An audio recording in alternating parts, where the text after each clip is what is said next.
Much everyone. There we are. Thank you very much everyone for joining the meeting today. I know it's Saturday, at least in Victoria, Australia, 11 and 10 minutes according to my computer. That could be wrong. But yes, thank you so much. Also for those who are overseas in other countries around the world. I would like to start this conversation discussion, acknowledging where we are. So we like to acknowledge that we're in Wurundjeri land, at least that's where I am at the moment. For the Kulin Nations, I would like to pay my respect to the elders past, present, and emerging, and also leave clear that this land has never been ceded, was invaded. So I would like to pass it to Lucio because we are going to start this conversation about extractivism. First, we are going to show a video that Lucio will introduce.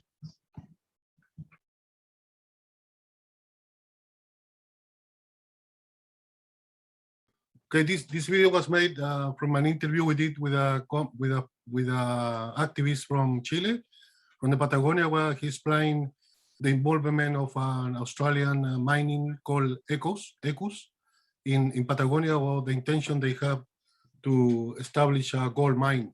And they already have a silver mine, but he explained more in the video we did. So here we are.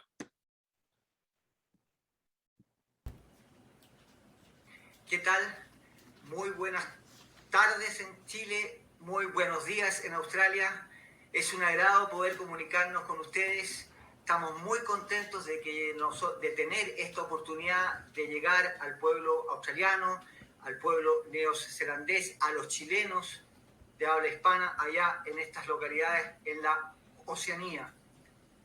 La verdad que es muy interesante poder llegar a ustedes con este tema que consideramos que es fundamental, que es la intervención del Parque Nacional Patagonia por una minera australiana de nombre Southern Gold Spa Ecus. Esta minera, de una u otra forma, ha manipulado el proceso para intervenir un parque nacional en los que se llaman los terrenos de transición para desarrollar un proyecto minero. El Parque Nacional Patagonia está inserto en lo que nosotros llamamos la cuenca del lago General Carrera, que es una cuenca compartida con Argentina. Es una cuenca que tiene un tratado de cuencas compartidas con Argentina, vigente desde el año 1992 a la fecha.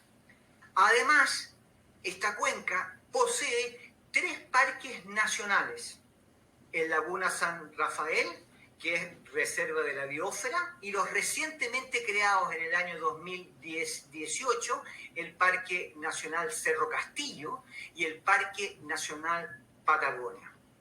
El Parque Nacional Patagonia se creó en el año 2018 en el segundo gobierno de Michelle Bachelet II. La idea de crear el Parque Nacional Patagonia parte de la base de lo que aporta Fundación Tompkins con el proyecto del señor Douglas Tompkins, que le compra un predio de 83.000 hectáreas en el Valle de Chacabuco, en la comuna de Cochrane. Al comprar este predio agrícola y ganadero a la comunidad belga, que estaba situada en ese sector, la idea de Douglas Tompkins fue siempre crear un parque nacional en ese territorio. La idea se fue construyendo de una manera bastante interesante y bastante fuerte, y tanto fue así que en el año 2017 el Consejo de Ministros por la Sustentabilidad en el gobierno de Michelle Bachelet II dispone la creación del Parque Nacional Patagonia. Además de las 83.000 hectáreas del predio Tompkins comprado a la colonia belga, el Estado chileno dona la Reserva Nacional Genimeni y la Reserva Nacional Forestal Cochrane, más 149.150 hectáreas de terrenos fiscales. Con eso se crea las bases de sustentación en el año 2017 para crear el Parque Nacional Patagonia en esta cuenca. En una cuenca de una importancia vital para Chile. Primero, es la tercera reserva de agua dulce del planeta. En ella viven 22.000 habitantes que se dedican a actividades tan nobles como la agricultura, como la fruticultura. Se exportan cerezas a Estados Unidos, a China. Hay una ganadería orgánica de muy buena valía. Tenemos también el turismo de intereses especiales. En todo este contexto se crea el Parque Nacional Patagonia en enero del 2018, terminando el segundo gobierno de Michelle Bachelet II. En marzo del 2018, cuando asume Sebastián Piñera II, Contraloría General de la República encuentra una serie de irregularidades en el diseño del Parque Nacional Patagonia, como que fueron incorporados al parque 905 hectáreas privadas y además fueron incorporadas 3.815 hectáreas de uso ganadero. Estamos hablando de 4.715 hectáreas que fueron mal incorporadas al parque con un diseño equívoco por parte de Michelle Bachelet II bajo el Ministerio de Bienes Nacionales, que en la época era la señora Nidia Palma. Por lógica, Contraloría General de la República contacta al Ministerio de Bienes Nacionales en abril del 2018 para que readministre el Parque Nacional Patagonia y devuelva las 905 hectáreas a los privados y las 3.815 hectáreas a los ganaderos. En mayo del 2018, un mes después, se reúnen en las oficinas de Bienes Nacionales en Santiago de Chile, en la avenida Alameda, el gestor de intereses de la minera Southern Gold Spa australiana, con el señor Damian Corbett, con el ministro de Bienes Nacionales de la época del gobierno de Piñera II, el señor Felipe Ward, y le propone al ministro de Bienes Nacionales la posibilidad, aprovechando que el Parque Nacional Patagonia se está readministrando por un problema de deslindes, el no incorporar el lote 10 de Quebrada Honda, que es zona de transición del Parque Nacional Patagonia, para que ellos puedan realizar un proyecto minero denominado Los Domos, donde esta empresa minera australiana en el 2017 ya hizo prospecciones y la postura de plataformas en forma ilegal y sin los estudios ambientales correspondientes. Y esto fue certificado por el superintendente de Medio Ambiente de Chile por pedido del presidente de la Cámara de Diputados de Chile. Posteriormente a esta reunión, Felipe Ward, en el mes de junio, se traslada a la comuna de Chilechico, que es la base de operaciones del inicio de la cuenca del lago General Carrera, que es la frontera con Argentina, se reúne con las comunidades y les informa la buena nueva que se ha readministrado el parque y se le han devuelto las 905 hectáreas de privados que habían sido incorporados equívocamente y las 3.815 hectáreas a los ganaderos. Pero además informa que debido a la certificación y al interés del Ministerio de Economía a través de su agencia GPS, que significa Gestión de Proyectos Sustentables, van a incorporar un proyecto minero de la empresa australiana Southern Gold Spa Ecus en 37.5 hectáreas.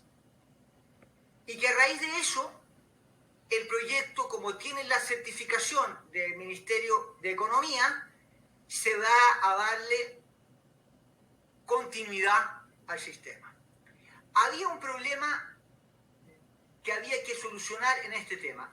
El proyecto del Parque Patagonia no es un proyecto solamente estatal, tiene la iniciativa de Fundación Tompkins. Fundación Tompkins es el que dona las 83.000 hectáreas del predio que le compraron a la colonia belga, que está evaluado en 60 millones de dólares. O sea, que esto no es un proyecto del Estado, es un proyecto mixto de privado y el Estado.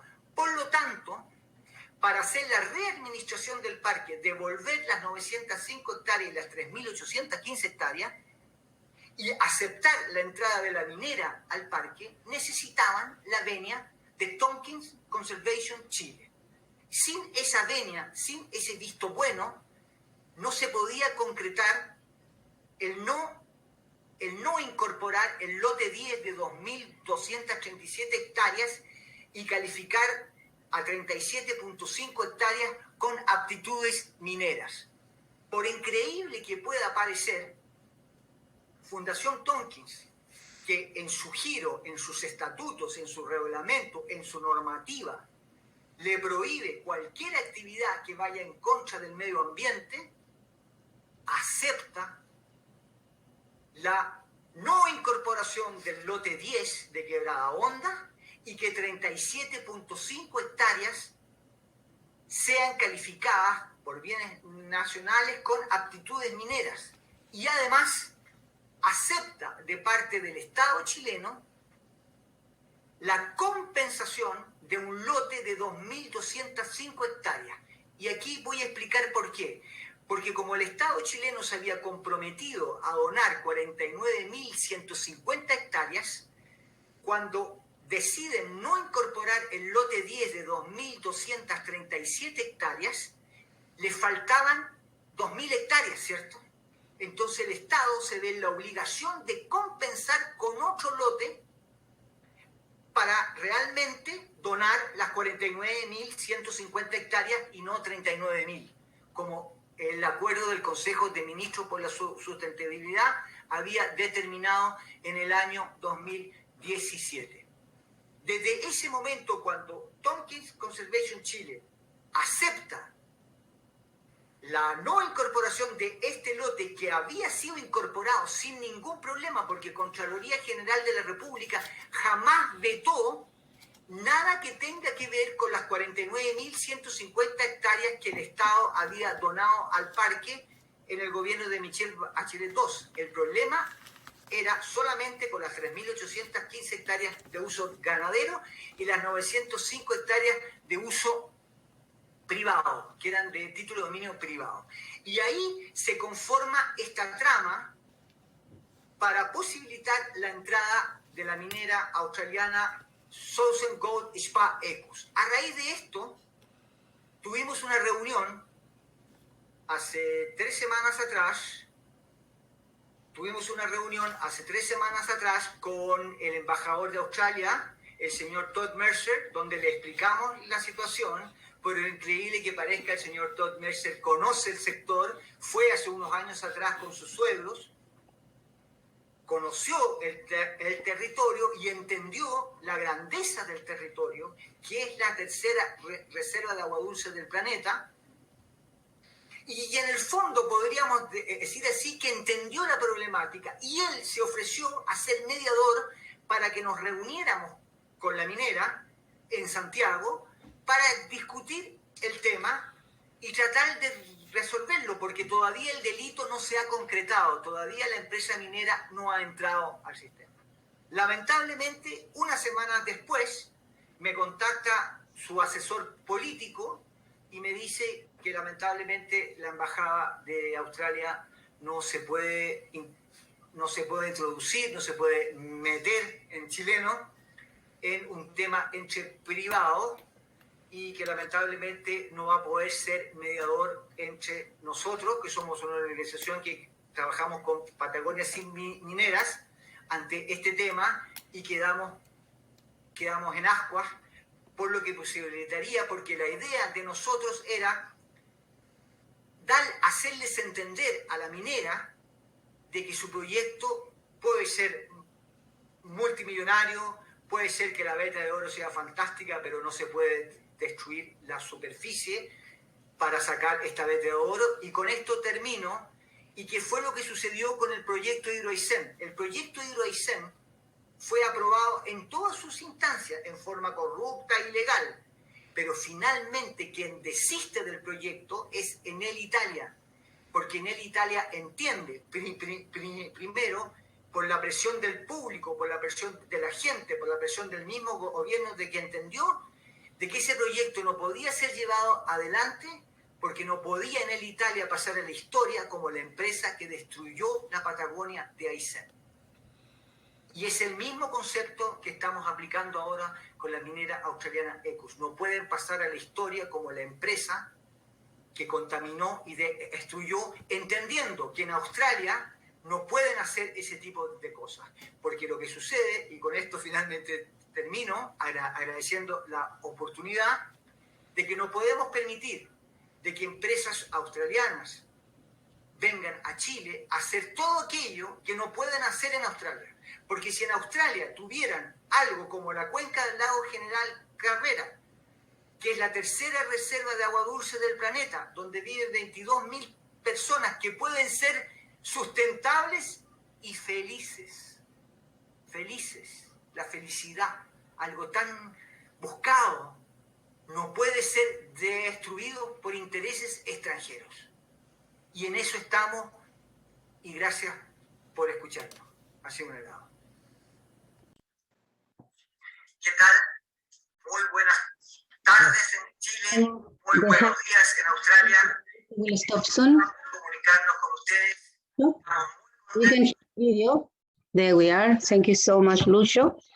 And that was just the beginning of this conversatorio, you know, about extractivism in Latin America. Of course, it's not a good thing that is happening in all the South American continent. And of course, it's linked to imperialism, yeah? So we continue with that way. But I will leave Lucho today to talk a little bit about extractivism before we move into the speakers. Okay, just a few words. That's what happened with extractivism is a policy of the capitalist neoliberal policies that implemented in Latin America during the 70s, 80s. So the policy of extractivism just means to extract as possible all the natural resources for the benefit of multinational companies and for the benefit of a few people.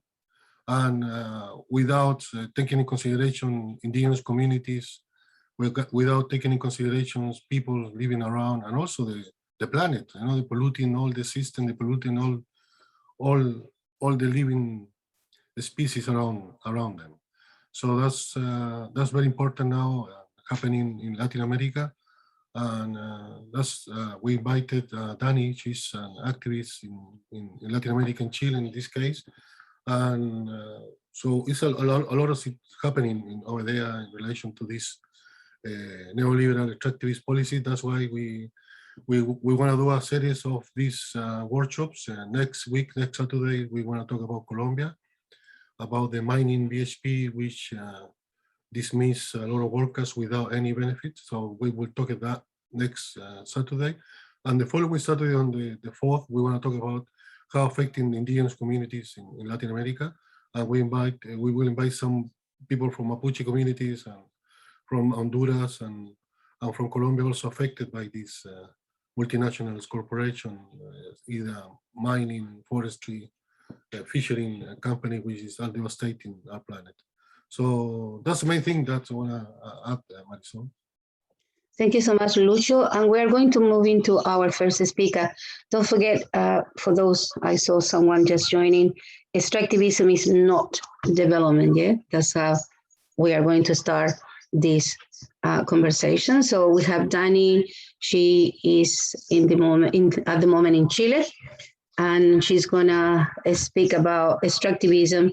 She's a member of the Izquierda Guevarista. Dani, welcome to this conversatorio. Hi, thank you so much. It's always really great to talk to you guys at LASNET.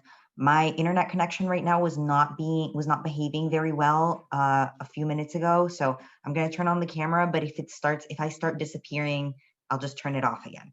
Let's see how long this can actually last. So thank you so much for having me.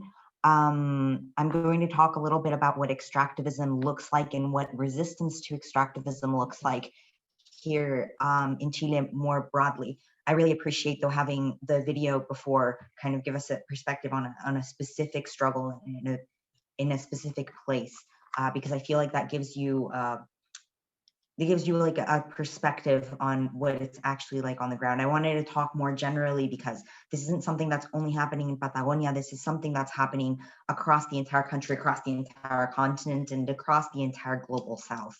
Because like you guys have correctly said, this is a function of imperialism. This is a function of colonialism. This is a function of global capitalism, right?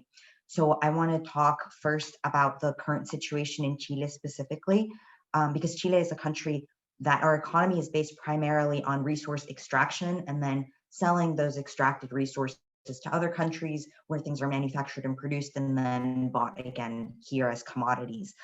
So it's really important that our economy is based on extractivism. That's where our, what is it called? Producto Interno Bruto. Well, that's where most of the money comes from here, is directly extractivism. So the economy based on raw materials is fundamental.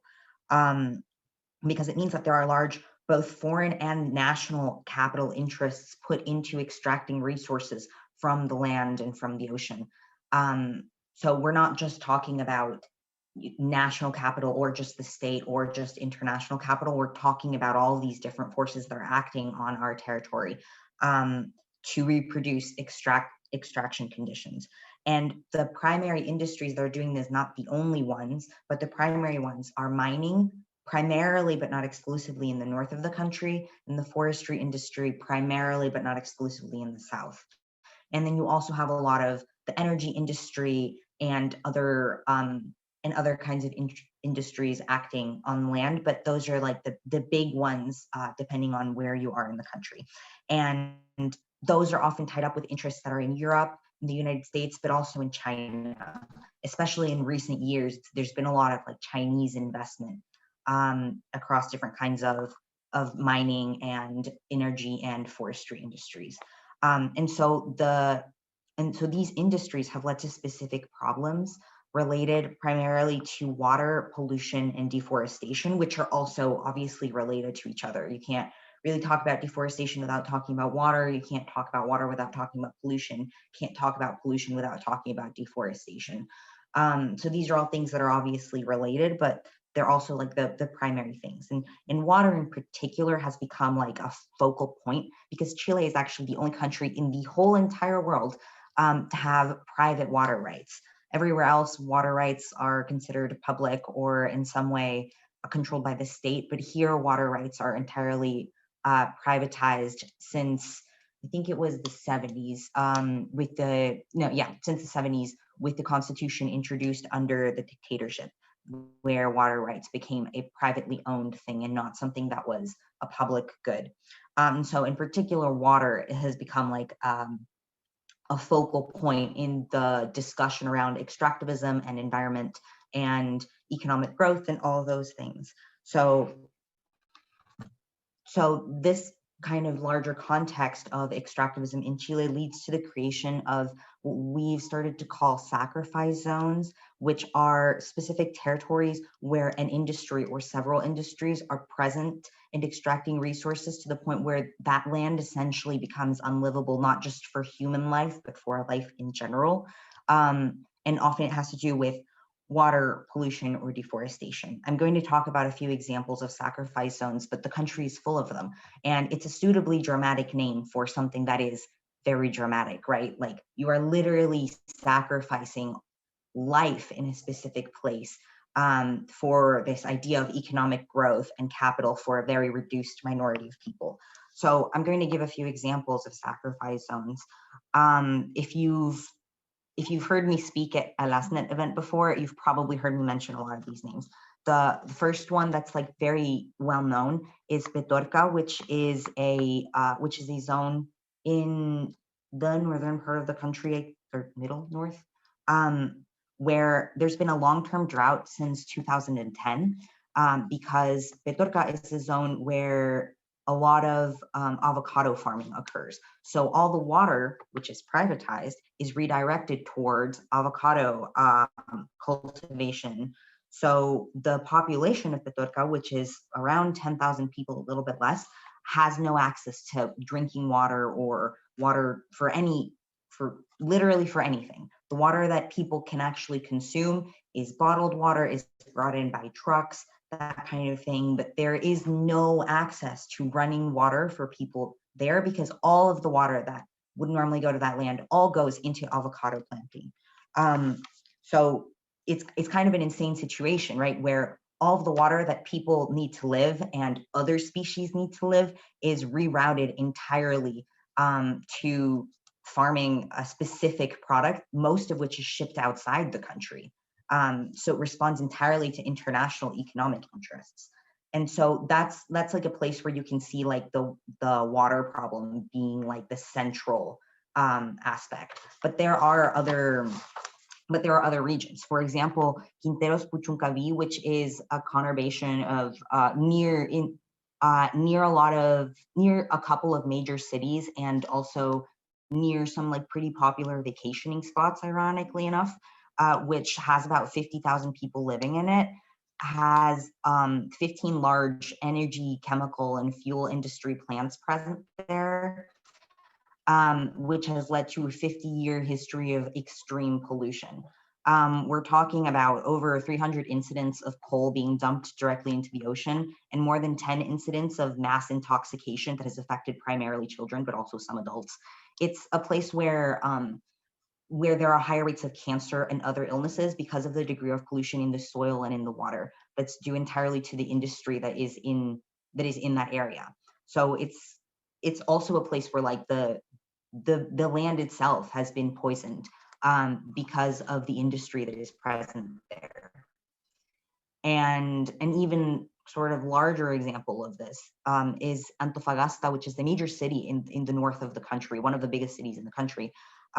That's because of the mining that's present in that area in general, you find larger concentrations of arsenic in the water and in the soil, to the point where a study that was done a couple of years ago in 2019 found that 9% of people in general have more elevated levels of arsenic than they should, which that's in general, but like in adults, it's 8%, and in children, it was actually 12%.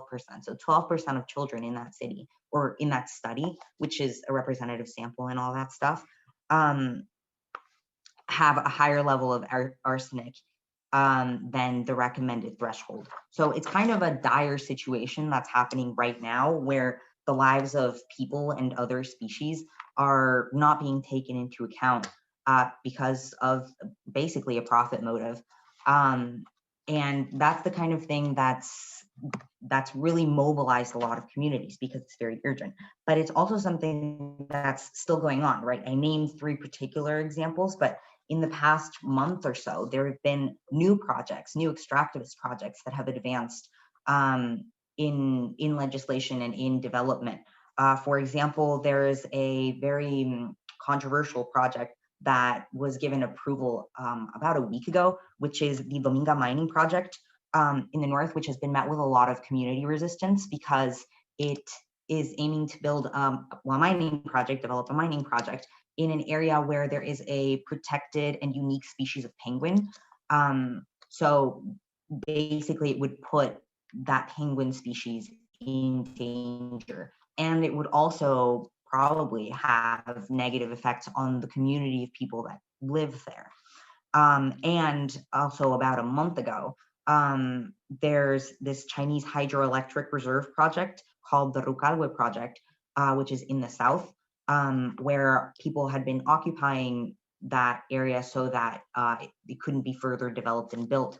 But there were confrontations, and the project has continued development. So it's something that's like very ongoing and very present, and very illustrative of the present danger of capitalism and of the present danger of ecological devastation, right? So I guess when you look at how things are going in that sense, the most natural question to ask is, what can we actually do about it? And there are, I think, lots of avenues that people will explore when faced with this kind of thing, but I want to focus in particular on like direct community response and direct local level organizing and resistance, which can also be done in lots of different ways. But I want to focus in particular about like when communities, because this is something that will affect you at the level at which you live, right? Like if you live in Petorca, you don't have water. This affects you very directly. So I think the most effective form of resistance is to organize directly within your community. And there have been lots of examples. So for example, this sometimes will mean putting pressure on institutions to enforce some kind of control or restriction or legislation, right?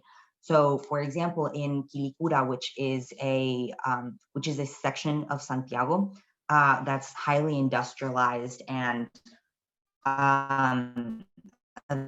very in a more or less vulnerable area of the city. A few years ago, there was a study done by an organized community group that checked the levels of heavy metals in the water, and they found that the levels of heavy metals in the water were elevated even past the point that was allowed. So because it's an industrial zone, because Quilicura is an industrialized zone, there was a special legislation that allowed the level of heavy metals in the water to be higher than it is in the rest of the city, but it was higher even past that. So, so the community organization, what they did was put a lot of pressure on the local authorities at that point to enforce some kind of control and also to lower the limit of heavy metals allowed in the water to the same as the rest of the city.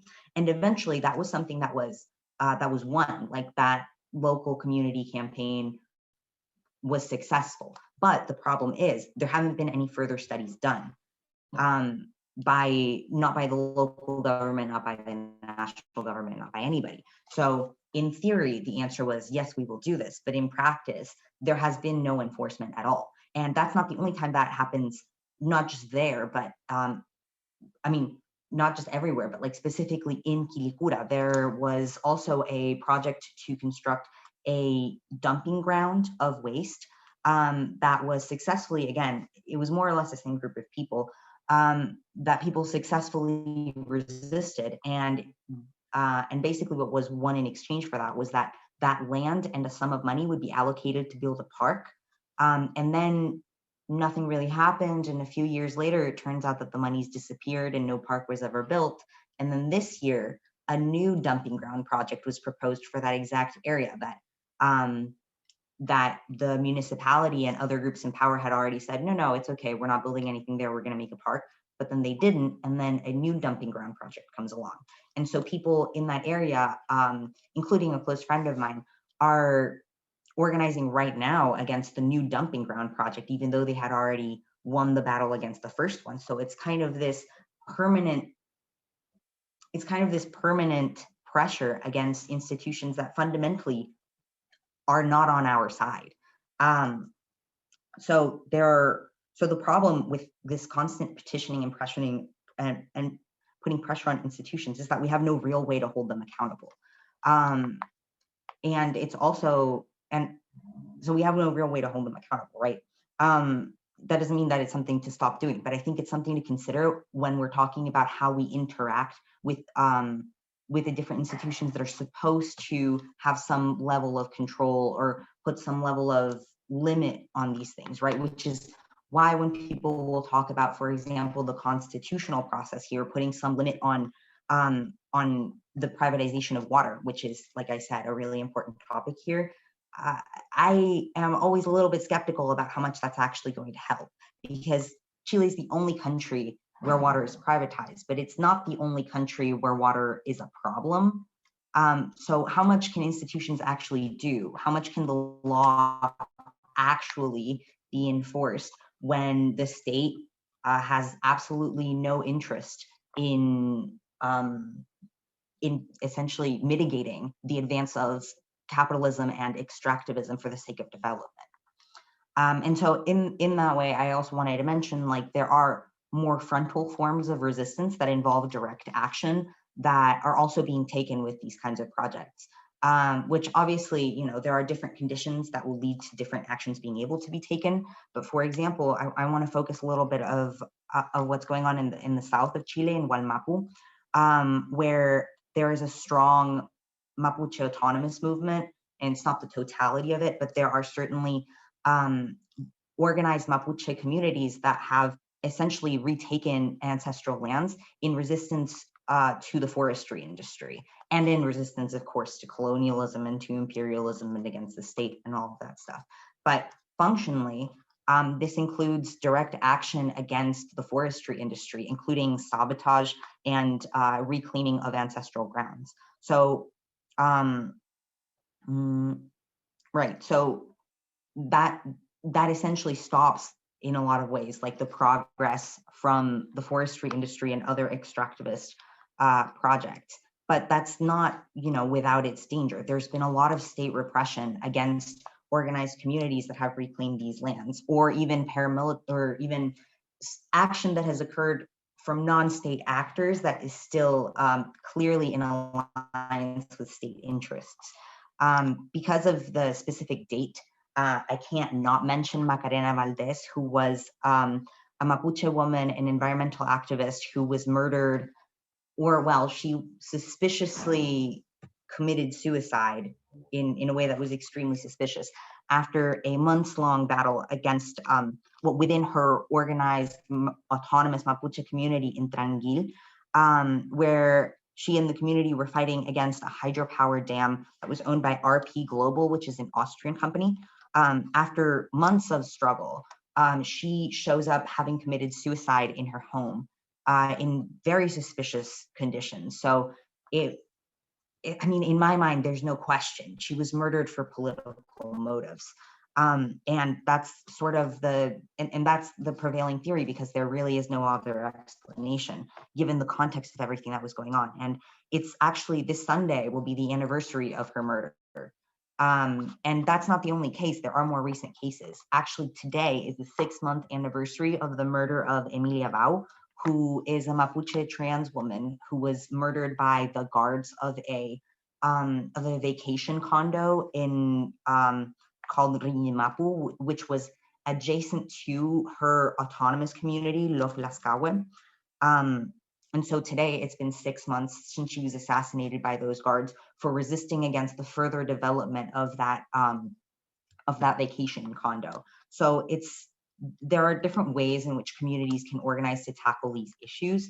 And there are certainly risks to both of them, because activists in Petorca and Quinteros, Puchuncaví, they've also faced direct threats on their life while building this resistance against the advance of capitalism and against the advance of extractivism on their territories. But, you know, knowing that the state and national and international capitalism value profits above our lives and our health and every single species that lives on this planet, I don't really think that we have a choice in terms of how we resist them. The only thing that we can do to combat what is essentially an existential threat is to act directly and frontally in opposition and organize ourselves within our communities. That's kind of what I wanted to talk about today. So thank you so much for having me. Thank you so much, Dani. That was a fantastic contribution to this discussion. We're talking about extractivism in Latin America that include mining, oil drilling, yeah, and monoculture also, because in Latin America also we have a serious issue with soya, you know, plantation that is not, yeah, also sugarcane, you know, that's a big issue in our continent. Before we open for any contributions or anyone who would like to say something, you know, just to mention that how important is to have this conversation and to denounce extractivism. Indigenous communities, peasants, you know, are badly affected all around the world, as Dani mentioned. But if we focus in Latin America or the South America, mining companies are creating, they call it natural disasters, but really no natural disasters. You know, so like the collapse of the Mariana in the mines, do you remember Gerais in Brazil, where a town was covered by mud, and that's not a natural disaster. That's created by by extractivism, by multinational corporations. And what else? That also this, as so many organizations has mentioned million times, this go against the Universal Declaration of Human Rights, what extractivism is doing in Latin America or South America in this case. I will pass it to you, Lucho, and I'll open the microphone for any contributions, or if you have questions. We have some question that has been sent to the Facebook, but before we move to the question, if you have any contributions or you would like to say something, I will open the microphones to any one of you.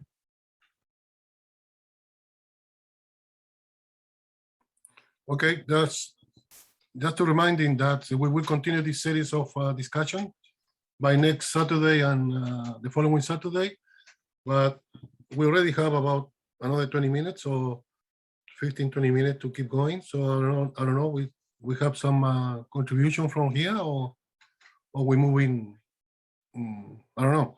So, but usually people asking different questions, but maybe one of those is that there is an alternative to extractivism. There isn't any alternative. So I don't know. Danny, can you say something, or you're still there? Yes, I'm still here. I fear for my internet connection. Alternatives to extractivism. I guess we have to think more broadly, right? Like, what framework are we using?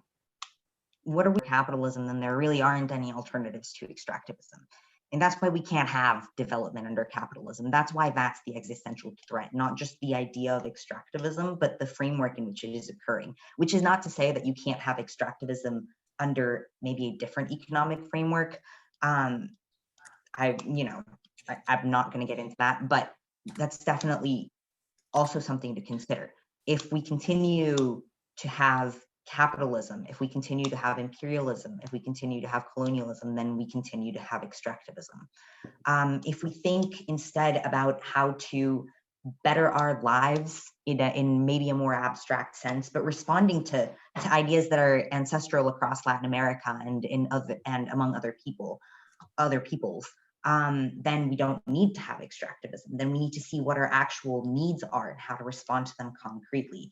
And this may involve different kinds of interactions with the environment, but those things always have to be decided by the community that will be affected by them. They always have to be taken into account as something that will affect not just the human life in that area, but all of the life in that area. And so I think it depends on the kind of model of life that we're trying to live. And under capitalism, it's not possible to not have extractivism. We have to think within a different framework, a more liberatory framework, to imagine how we might better our lives without endangering everything around us. And I think that's where the important reflection is. Gracias. No sé, ¿alguien más quiere hablar? Or someone else want to say something? People make their mind. I'm going to just read some of the companies who are impacting badly in South America. So, but just put your hand up if you want to say something. So we have, we'll talk about the threat, the Cerro San Pedro in San Luis de Potosí. This is in Mexico. This is an exploitation of the San Luis de Potosí silver and gold mine happening there that is really affecting the communities. We have also Mirador mining project on the Cordillera del Cóndor in El Pangui, Zamora, in Ecuador. Also, this is a Cupa mining exploration that supposed to be not happening, but it is by Chinese company EXA at the moment. We have the Lisandro Proaño for contamination in San Mateo, in Huanchor, Lima, Peru. We have another mining who is affecting badly, the specific area, the Archillarco in that particular area. The transnational Newmont Contaminantes, this is the Desaguadero River, La Joya, Oruro in Bolivia. We have the environmental effect of Pascualama. Don't forget that Pascualama, a lot of people think that is part of the history, but still, you know, they're affecting Chile and Argentina, Huasco specifically in Chile. So we have so many companies, you know, that I can continue mentioning, like BHP, that now, as a way to clean their name, they sold the mine in Colombia, one of the biggest coal mine in Colombia, to a different company now. But no, it's not just what they are doing, you know, with extractivism, also the violation of human rights in regard of the people who decided to work for them. At the moment, all the workers, you know, they abandoned the workers. They didn't pay what they have to pay. So it's the way they act, the way they treat people, you know, is something that so many different communities have been denouncing, but it became like a repetitive thing, or people doesn't care anymore. So this is a serious issue, extractivism, you know, in Latin America and around the world. We have many others. I said, you can get depressed if I keep mentioning all the different extracts. You know, hay pregunta en el chat, Marisol, ¿podrías leerla? La de Daniela tiene una pregunta en el chat. of course. All right. The first question, it is Danny. The changing political landscape in Chile, constitutional changes, Piñera government, upcoming elections, how was extractivism as a topic, theme being discussed? There we go. I was speaking with my mic off. How are we talking about extractivism? I think it's one of the most important discussions that is being had currently. So going into the constitutional process, I think the biggest expectations are placed on water rights, because, you know, like I mentioned, Chile is the only place where water rights are privatized. And so I think that's something that's going to, right now, the constitutional discussion is focused on internal regulations of the actual functioning of the apparatus. I think that's the way it's supposed to be for the first couple of months. But once they actually get into the meat of the discussion, I think one of the most important aspects of it is going to be about. But I think when we're talking about like the way that institutions and the state are talking about extractivism and water and pollution and all of these things, I think we have to keep in mind that the amount of times that institutions have told us that they're totally going to fix this and then they absolutely don't. Even the amount of times that they've written it into the letter of the law and said we have a maximum amount of arsenic allowed in the water, and then somebody does a study and it turns out that the maximum amount of arsenic is not being respected. So, you know, I think that what's important about the political landscape right now is that it's going to give way to these discussions, but it's important to keep in mind that these discussions and these struggles were already being had for years. I mean, like I mentioned, the problems in Quinteros Puchuncaví have a history of about 50 years of that industry being present and of diseases skyrocketing and of mass contamination incidents. So these things were already happening and resistance was already building. The autonomous Mapuche movement has been active in sabotaging the forestry industry for about 20 years, a little bit over 20 years. So these are things that have been happening. And a constitution or laws or a president cannot give a response, cannot give any kind of appropriate response to this while it's tied up to an economy that depends on extraction. While its politicians depend on funding that depends on that economy. So it's machinery that's all tied up together. So while the discussion is going to be had, and it's going to be had in terms of this is something that is really important to us and it's important across all of our different communities, whatever response that they're going to be able to give from any apparatus related to the state is not going to be sufficient for a lot of reasons, right? Because all the things that I said about the ways that its hands are fundamentally tied by existing under global capitalism. But we can't, in this discussion, also forget that this all exists also under a framework of colonialism. What state is trying to, when a state is trying to create a constitution, it's constituting itself in some way. And for a colonial state, it's reconstituting a colonial order. And so when one of your fundamental resistance movements against extractivism and against ecological devastation is an indigenous movement that is struggling against colonialism, what response is reconstituting the colonial state going to be able to give that is appropriate when the movement itself is autonomous? I think there are a lot of contradictions when we talk about institutional responses that we need to consider. But yeah, so to answer your question, I think it's going to be very important, but I don't think any real deep answers to these problems are going to come from a constituent process or a president. Thank you, Danny. We have a comment from Helen. The situation in Australia is so similar. We are in extractivism economy, and the changes occurring are neoliberalism that occurred in the global south in the 70s, but it's now happening here. That's the comment that we got from Helen. Let's see if there is any other comment before I put some more information for the discussion, just as a way for people who haven't said anything yet. Don't forget that extractivism, you know, some of the causes is the violation, human right violation is happening, you know, with extractivism. We have the violation to the right to access water, as, you know, if we talk about mining in this case that Danny mentioned before, contamination, you know, we have dumping, you know, forced displacement of indigenous peasants and Afro communities. We talk about Latin America, deforestation, we have health threats, violations of indigenous territories, because most of these projects are happening in indigenous land without indigenous communities who live there having any information that this project is coming, until they see the military moving into the land and pushing and displacing them from their territory. So that's just as a, you know, bigger picture for all of you. There is so many environmental impacts, how we start from which one of them.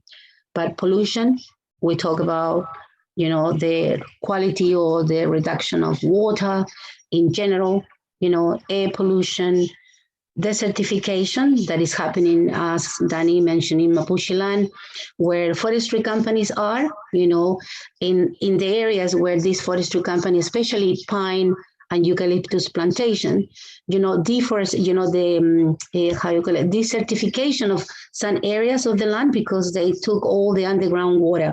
So that's happening, is a real thing. You know, there is some Mapuche communities who don't have access to water anymore because the pine and the eucalyptus plantation suck all the water underground and the rivers are dry. So that's a real situation that happened. You know, toxic waste also is one of the other impact, you know, so loss of biodiversity, you know, and food insecurity, and so on, so on. So any one of you would like to, yeah, Peter? Yes, I'd just like to make a few comments about extractivism in the first place. And it seems to me that as a species, we depend upon extractivism. We have to get our food, for example, and we're going to get it from the earth. And in doing that, we're going to be extracting nutrients and so on. So what we should be talking about is sustainable extractivism. And we've had some examples of this in Latin America. For instance, there was a struggle led by Chico Mendes in Brazil to the building of roads through Acre and the west generally of Amazonia. And out of that came the reserve for the rubber tappers, so they could continue to extract rubber from the trees, but they did it sustainably. So not moving towards plantations, for example. And then in other places, I'm thinking of the multinational medical company Merck, who in Costa Rica was training locals to go and prospect for plants that could be used for medicines for humans. And if this is done, this can be done sustainably without disturbing the natural resources too much. So you're not taking too much in the way of extractivism. On the Australian side, it's very interesting about the company that was referred to, the gold mining company. And of course, there's an enormous number of Australian companies now operating in Latin America. And a good research project, perhaps for LASNET to take up, would be building a list of Australian companies and information about those companies that operate in Latin America. Thank you so much, Peter, for that contribution. We continue reading. So we have another message from Ronald. Ron, the amount of energy / water put into extracting mineral compared to the amount of recycling of batteries, something like 8% in Australia, ends up being recycled, or funds have $1 worth of gold recycling before extractivism. So we have a comment there. And we have Nick, who is going to speak before we finish. You know, he's going to make an invitation to all of us, so please don't leave. And just following what you said, Peter, I think that was a very important point when you talk about Chico Mendes, you know, that was killed in Brazil, yeah, for protecting the Amazonas. And because that's one of the second huge things that are happening in Latin America, in South America, the murders, you know, of environmentalists, you know, peasants and indigenous leaders, social and unionists, you know, getting killed in Latin America for defending the land and fighting against extractivism, or in this case, as you said, you know, multinational corporations who don't care about the land, isn't it? They do monoculture and so on, what we already mentioned. So just for everyone to understand that in Latin America, to be part of a campaign, you know, against a mining company means that you are risking your life, not just in the action itself, also like Macarena Valdez, as Danny mentioned, she was killed in her home. You know, they came and they pretend, they make it look like she killed herself. You know, after so many years, on the 22nd, it was the fifth year that she, you know, since she was killed. But it was just last year when all the information, because the family keep pushing for an investigation, they realized that she was killed, that she never committed suicide. You see, we have Berta Cáceres, you know, from Honduras, a very strong environmentalist women defending rivers and indigenous land in Honduras, killed, you know, until today. Who did it? You know, so things like that happen every day in Latin America. Is very important, you know, to mention the huge amount of murders, you know, in the region for defend the environment in general. So anyone has any other question to Danny or any contribution? Because we move to Nick, because they have a very important, you know, information and invite to all of us. Anyone would like to say something? Yeah, Nick. Thank you for inviting everyone into this space. It's yeah, it's always amazing to hear these stories, and I love these sessions.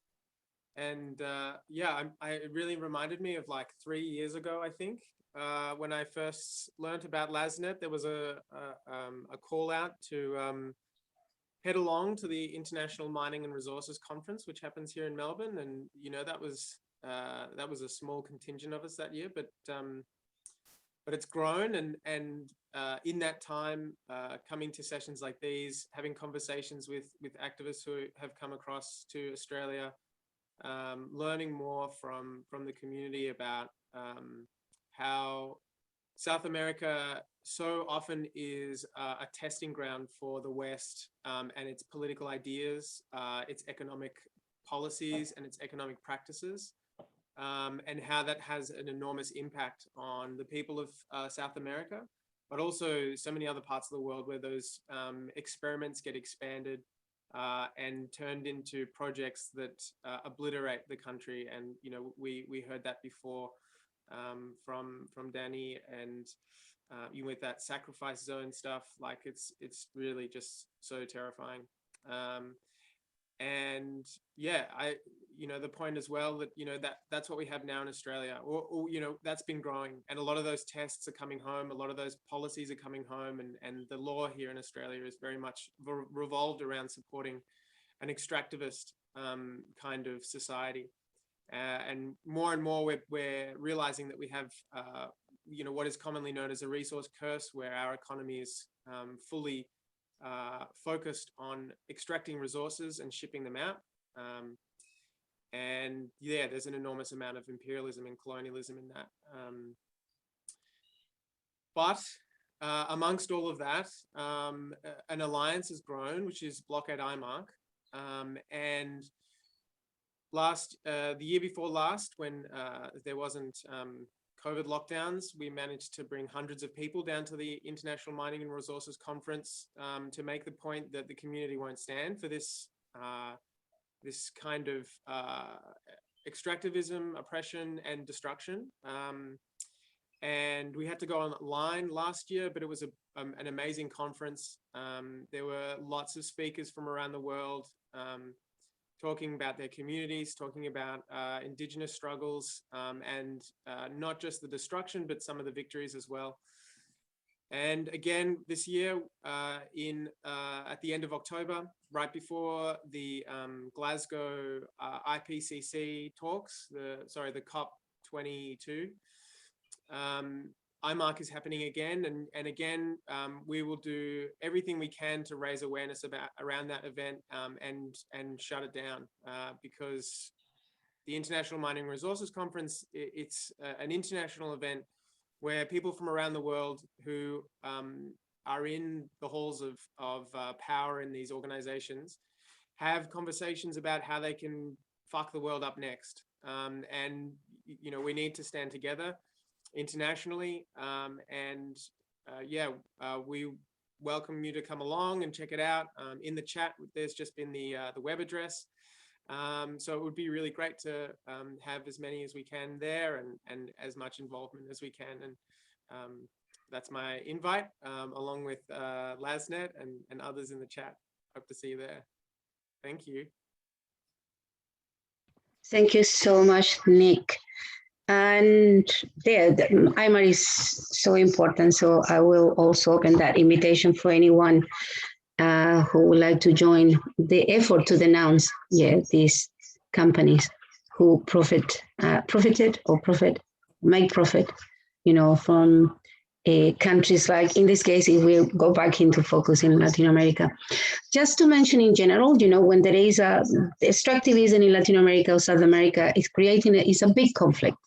Part of the conflict we have, the mining companies, in this case, or the multinational corporations, and paramilitaries in Latin America. I'm talking about who defend extractivism. We have security agents who pay by the same companies or big landowners. We have the drug networks also, working in those areas with this part of the, side of the road, if we can say, and also the organized crime. In the other side, we have also, indigenous communities, we have Afro descendants, we have peasants, we have human rights fighters and or human rights defenders, we have environmentalist organizations, we have some NGOs, fighting against extractivism. And in Latin America and South America also, the criminalization is a big issue related to extractivism, because they use the law as a way to criminalize, for these communities to defend their land and to denounce, what extractivism is doing. So, but still, building alternative is one of the important things also in this struggle against extractivism. There is a lot of resistance against extractivism, but there is also some organizations who are proposing some alternative activities, to local economy, as Peter Ross was mentioning there. So there is a lot happening in that area that we will continue discussing next Saturday, when we will have this specific topic about Colombia, BHP, and any other extractivism, working in Colombia. So I would like to leave it to Danny. Danny, do you want to, before we close, if you want to say anything?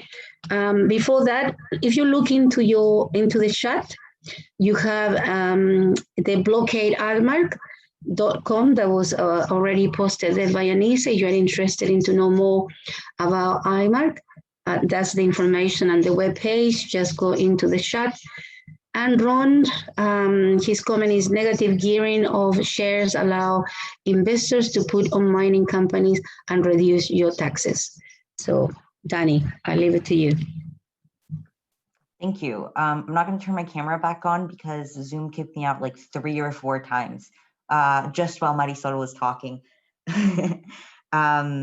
So not much. I just wanted to say that thank you so much for having me. I think it's really great that LASNET is providing this space to not only inform people in Australia about what's going on in Latin America or inform people in the world of the situation, but also for different activists like me and other people in Latin America to connect with each other and to better understand the commonalities in the struggles that we are facing, both against extractivism and against other forms of damage to human and all life. So I just wanted to thank you again for this space. And I think given the date and given the conversation, I also want to again mention that it's important that we remember the activists that have fallen in the struggle against extractivism and colonialism, like Macarena Valdés.